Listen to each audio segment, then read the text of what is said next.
Medalya naman po ng Kadakilaan, Iginawad po sa Pinaslang na Pulis sa Santa Barbara, Pangasinan. Para sa detalye kasama natin, Idol Jam Victorio. 104.7 IFM Report.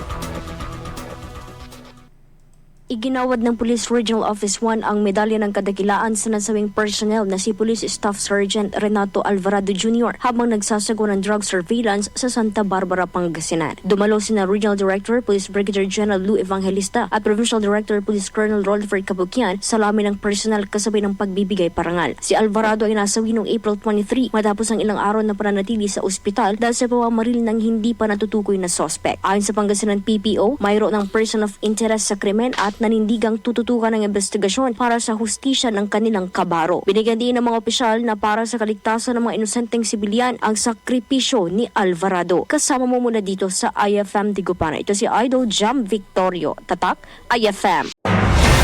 IFM News. IFM News. IFM